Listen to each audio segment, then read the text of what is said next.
Baik, assalamualaikum warahmatullahi wabarakatuh. Perkenalkan nama saya Muhammad Fakri Andreas, bisa dipanggil Farel dengan NIM 240601221400042. Di sini saya ingin menjelaskan tentang eh, Recurrent Neural Network atau biasa dikenal dengan RNN. Mungkin bisa langsung saja dimulai. Pertama itu apa sih RNN itu ya? Jadi RNN itu tuh sebenarnya mirip dengan neural network ya. Tapi ada perbedaannya tuh di sini tuh dia tuh mengalami loop. Jadi dia seperti neural network, dia punya weight, punya bias, dan juga punya activation function. Tapi di mana setelah activation functionnya tuh dia bakal uh, nge-looping kembali ke awal gitu untuk dia agar mendapatkan hasil yang lebih baik. Nah ini ya, dia punya looping di agar ya dia loopnya mirip dengan neural network biasa tapi dia punya looping. Nah selanjutnya uh, karena ada looping tersebut kita kan perlu untuk representasikan atau mengilustrasikannya itu eh, menjadi kayak per iterasi kita perlu representasikan. Nah ini caranya kita bisa menggunakan RNN encoding. Jadi di sini tuh kita bisa lihat di sini ada LT0, LT dan LT plus 1. Nah itu tuh representasi dari looping yang terjadi gitu. Nah, selanjut ke arsitektur dari recurrent neural network. Nah di sini kita bisa menghitung pertama itu ada hidden step-nya. Hidden step dari hidden step-nya itu maksudnya kan tiap kali nge-looping itu kita pasti eh, ada yang diupdate gitu karena itu yang diupdate-nya itu adalah hidden step. Jadi nanti setiap kali hidden step-nya diupdate, hasil dari RNN-nya itu bakal lebih baik gitu. Itu hidden step-nya. Terus ini ada output calculation dia untuk menghitung output dan overall function-nya. Overall function-nya tuh bakal dicari. Nah ini dia cara kerjanya ya. Ini kan ini cara unfolding tadi. Nah kalau untuk overall function-nya tuh dia bakal saat dia tuh selesai udah FN, nah dia tuh bakal ada hasilnya. Terus untuk hidden state calculation itu jadi per iterasi ini dari S1, S1 sampai S nya itu dia bakal ada hidden state-nya yang mana hidden state itu akan terus diupdate per iterasinya. Nah, udah RNN network. Gimana cara kerja dari RNN RNN ini? Jadi eh, RNN itu cara kerjanya itu dengan cara kita mengupdate hidden state. Jadi di sini kan ada hidden state. Hidden state-nya ya. Seperti yang saya tadi bilang, per iterasi dia bakal diupdate hidden state-nya hingga hasilnya tuh menjadi lebih baik gitu. Nah, ini ada sehingga ada rumus dia state update. Nah, ini rumus yang paling sederhana dari hidden state-nya. Jadi hidden state itu bakal diupdate per iterasinya. Nah, ini kan HT itu current state, hidden state itu hidden dari current state-nya atau state yang sekarang. Nah, ini HT-1 itu hidden state dari state sebelumnya dan XT itu adalah state apa input dari state sekarang. Terus ada activation function application. Nah, seperti yang saya bilang tadi, itu jadi tuh kalau kita gambarkan, RNN itu tuh bentuknya seperti neural network pada umumnya ya.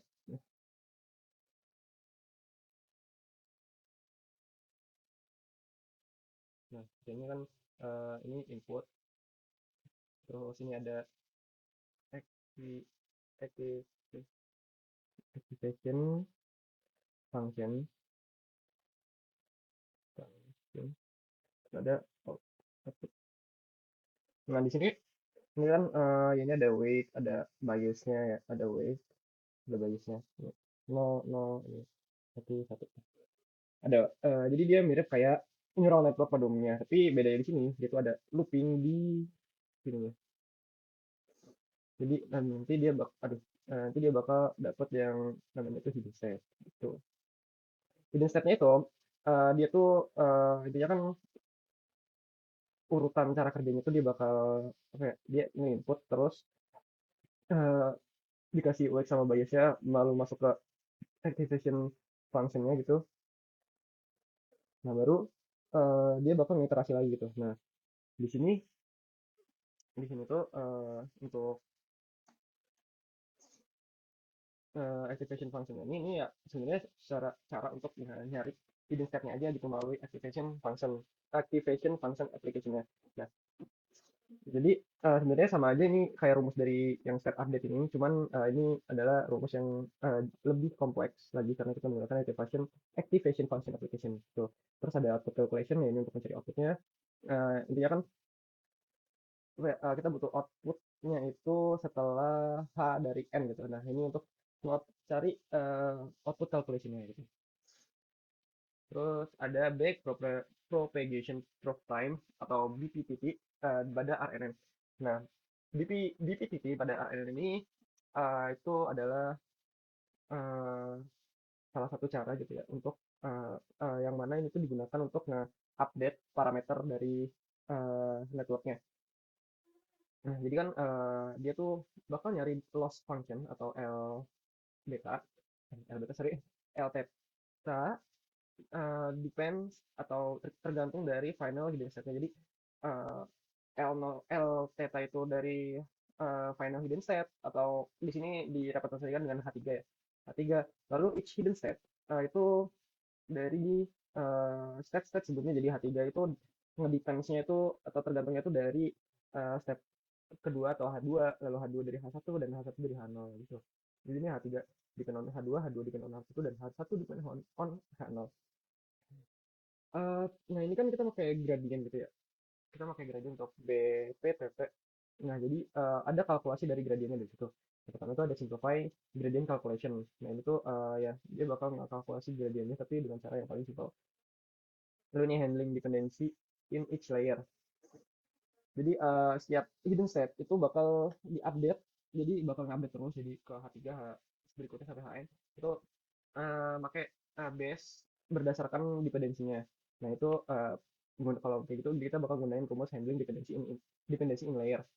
Lalu ada juga gradient calculation with explicit and implicit part. Jadi gradientnya itu bakal dipecah menjadi eksplisit dan implisit bagian bagian eksplisit dan implisitnya untuk menjumlahkan pet yang indirect petnya dari setiap hidden step gitu. Nah, terus ada juga di sini final gradient expression. Jadi ini hasil apa ya? Kan tadi kan kita mencari dari H1 ke H3 terus H1 H2 tuh dari H1 terus H3 itu dari H2 baru L theta itu dari H3 gitu kan. Yang mana itu final final final hidden step. Nah, ini final hidden stepnya kan H3. Jadi itu ini untuk mencari gradient dari uh, final expressionnya itu.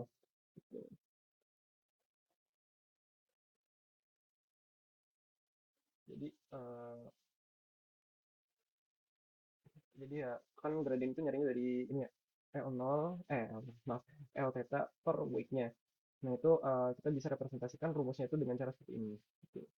Terus ada tipe-tipe dari recurrent neural network. Jadi ada pertama itu one to one RNN. Jadi one to one RNN itu intinya tuh tipe-tipenya itu berdasarkan input dan outputnya. Nah one to one RNN itu pertama dia berdasarkan satu input menjadi satu output gitu. Jadi single input menjadi single output. Lalu ada one to many RNN, dia dari satu input menjadi banyak output ya, multiple output di sini. Lalu ada many to one, jadi kita menggunakan banyak input untuk mendapatkan satu output. Terus ada many to many RNN, dia ada banyak input dan juga bakal menghasilkan banyak output. Tapi setiap jadi kita ini kan sebenarnya mirip sama one to one tapi dibanyakin aja gitu kan. Tapi per uh, per input itu dia bakal punya ketergantungan sendiri gitu masing-masing inputnya walaupun nanti hasilnya tuh bakal mendapatkan multiple outputnya. Nah di sini tuh sebenarnya ini kan cuma cara untuk ngegambarin aja gitu ya ilustrasiin aja gimana bentuk dari many to many RNN. Sebenarnya ya input dan outputnya tuh nggak harus sama gitu jumlahnya berapa. Jadi ya bisa aja ada tiga input tapi hasilnya tuh menjadi dua output. Nah ini ada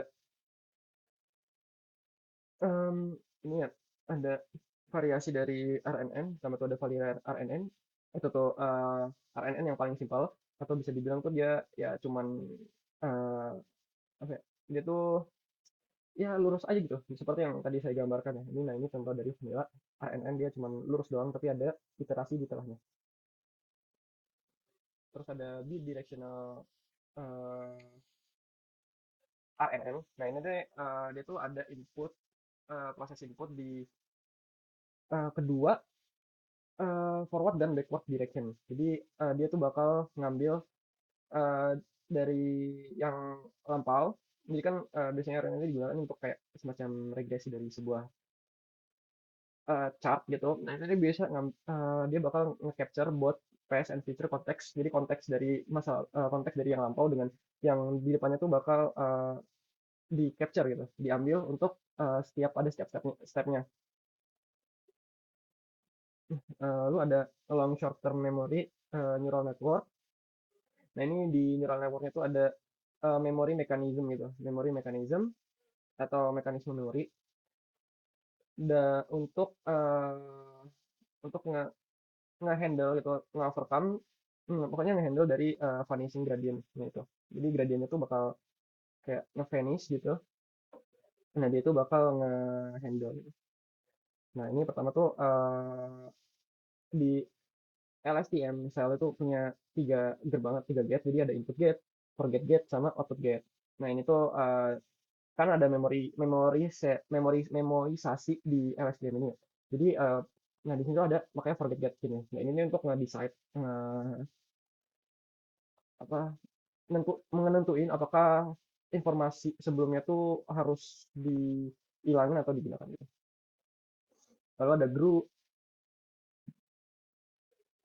Nah ini tuh simplify LSTM atau LSTM yang lebih simpel dengan ngekombinasiin input dan forget get menjadi sebuah get, sebuah kesatuan get atau single update get dan streamlining mekanisme outputnya gitu. Jadi uh, ini kan ada dua gitu ya. Pertama tuh recurrent neural network sama feed forward neural network. Nah ini neural network yang biasa, ini yang recurrent neural network gitu kan. Nah, terus tuh kalau tadi di uh, LSTM itu kan ada forget get gitu. Nah kalau di grup itu input get dan forget getnya tuh dijadikan satu kesatuan gitu. Nah, ini untuk implementasi dari RNN-nya pada program gitu ya. Pertama ada importing library-nya, yang penting itu ada NumPy, TensorFlow, terus ada kita bisa ngedefine input dan nyiapin karakter setnya, terus ngebuat sequence enable-nya, terus converting sequence enable to one hot encoding, encode, terus ngebuat RNN, model RNN-nya, terus kita compile dan training modelnya. Terus ini generating the text using the training model. Dan itu contoh penggunaan RNN pada kodenya gitu. Terus ada advantage dan juga limitation dari RNN ini. Jadi ya seperti biasa gitu ya, setiap kalau pasti ada kekurangan dan ada advantage uh, dari ya darinya gitu. Jadi kelebihannya itu dia itu mampu memproses data sekuensial dan dia tuh mempertimbangkan konteks dari yang sebelumnya. Jadi cocok untuk teks, suara, atau deret waktu. Jadi yang perlu nge-sequence gitu data-datanya. Ya contohnya kan kayak teks itu kan harus dibaca dari kiri ke kanan gitu ya. Atau suara, yang mana suara itu ada waktunya di situ. Terus juga deret waktu gitu. Nah itu cocok untuk RNN karena mereka tuh sekuensial jalannya, jadi dari mana ke mana gitu.